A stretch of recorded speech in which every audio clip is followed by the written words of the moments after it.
Bonjour, dans cette capsule, vous allez apprendre à calculer une intégrale et nous allons définir la notion d'intégrale pour une fonction continue de signe quelconque.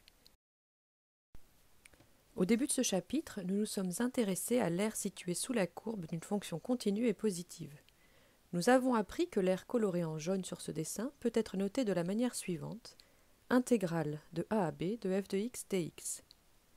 Un peu plus tard, avec le théorème fondamental de l'analyse, nous avons vu qu'il y avait un lien entre la fonction r sous la courbe et la primitive de la fonction f. C'est ce théorème qui va nous permettre aujourd'hui de calculer de manière générale l'intégrale d'une fonction.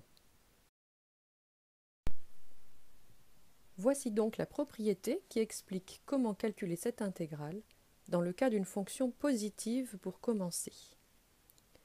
Soit donc f une fonction continue et positive sur l'intervalle ab, alors l'intégrale de a à b de petit f de x dx est égale à grand f de b moins grand f de a, où grand f est une primitive quelconque de petit f sur ab.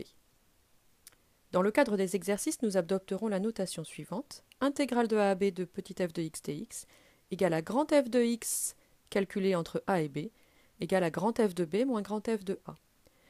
Remarquez cette nouvelle notation qui signifie tout simplement calculer grand f de b moins grand f de a. Avant d'effectuer la démonstration de cette propriété, je vous propose de voir comment nous allons nous en servir dans le cadre d'un exemple. Je souhaite calculer l'intégrale de 1 à 2 de x dx. Graphiquement, il s'agit tout simplement de l'aire colorée en orange.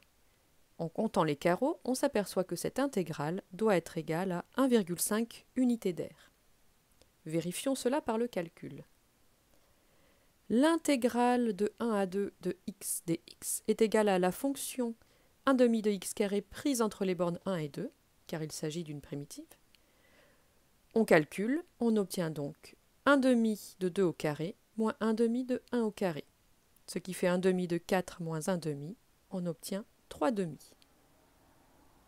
Ainsi, cette propriété va nous permettre de calculer de manière très générale des aires sous des courbes. Démontrons maintenant cette propriété. D'après le théorème fondamental de l'analyse, la fonction grand H définie sur l'intervalle AB par h de x égale à intégrale de a à x de f de t dt est une primitive de la fonction petit f sur AB. Il s'agit même de l'unique primitive de f qui s'annule en a. On sait aussi que si f est une autre primitive de petit f, alors il existe une constante c telle que grand f de x est égal à grand h de x plus c pour tout x appartenant à AB. Calculons alors grand f de b moins grand f de a. Cela fait h de b plus c moins h de a moins c. Comme h de a est égal à 0, cela donne h de b. Ce qui achève la démonstration car h de b est exactement le résultat attendu, intégrale de a à b de f de t dt. Pour finir, voici une définition. Nous allons donner un sens à l'intégrale d'une fonction de signe quelconque. Par extension, pour toute fonction f continue de signe quelconque sur AB, on décide de poser intégrale de a à b de petit f de x dx égale à grand f de b moins grand f de a, où grand f est une primitive quelconque de la fonction petit f sur l'intervalle AB. Pour l'instant, nous n'avons aucune idée de ce que cela représente graphiquement. Nous avons juste décidé de la définition comme le calcul grand f de b moins grand f de a.